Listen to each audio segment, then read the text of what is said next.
Bonjour, je m'appelle Iur Pontes Vieira, je suis avocat au Brésil. Je travaille pour le cabinet Pontes Vieira Advogados. C'est un cabinet d'avocats spécialisé dans l'accompagnement des investisseurs ici au Brésil. Nous allons parler dans cette vidéo des 5 points les plus importants à bien connaître avant d'investir au Brésil. Les premiers points, il s'agit de bien connaître et bien choisir le régime juridique de votre société. Tout d'abord, nous avons le régime juridique de limitada. C'est le régime le plus utilisé au Brésil par les personnes ici, où existe la responsabilité limitée des associés, la séparation des patrimoines entre l'associé et la société. Le deuxième régime juridique, il s'agit des sociétés SA, sociétés par action. Bien sûr, c'est tourné vers les grands investissements normalement, mais il existe aussi la possibilité d'ouvrir une SA de capital fermé où vous pouvez inviter et attirer les investisseurs que vous voulez pour être actionnaire. Et le troisième, c'est société qui s'appelle EIRELI. C'est entreprise individuelle à responsabilité limitée. C'est très semblable à la limitada. En revanche, il exige un capital social minimum.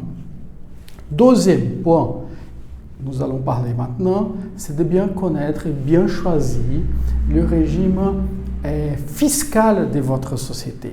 Tout d'abord, nous avons le premier régime fiscal, c'est des bénéfices présumés.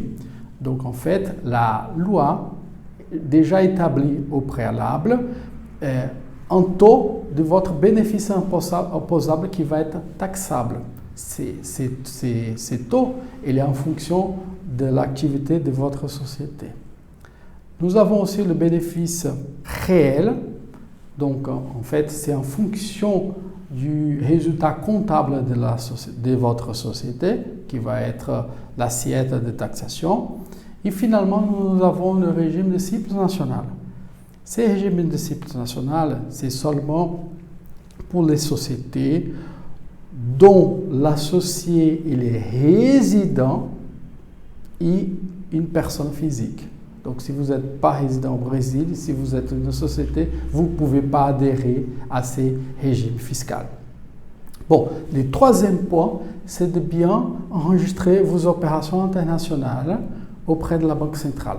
Par exemple, si vous apportez des fonds ici au Brésil, alors le capital social de votre société, sachez que vous devez faire l'enregistrement de cette opération auprès de la Banque centrale. Ou sinon, si vous allez par exemple faire des prêts internationaux pour le siège ici, ou sinon du siège vers ici, vous devez faire l'enregistrement auprès de la Banque centrale. Il existe aussi le quatrième point important, c'est de bien connaître les droits du travail au Brésil.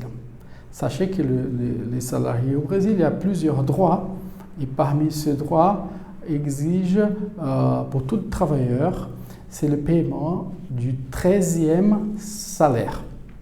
Et finalement, nous avons le dernier point à bien comprendre, c'est qu'il existe au Brésil plusieurs sortes de visas.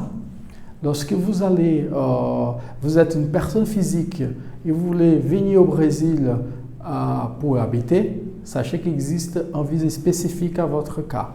Ou sinon, si le siège envoie ici au Brésil une personne pour diriger cette société brésilienne, sachez qu'il existe un visa administrateur. Et finalement, il existe un visa assez commun, c'est le visa travailleur. C'est lorsque vous allez inviter un non-résident, un étranger ici pour habiter, sachez qu'il existe un visa pour cette personne.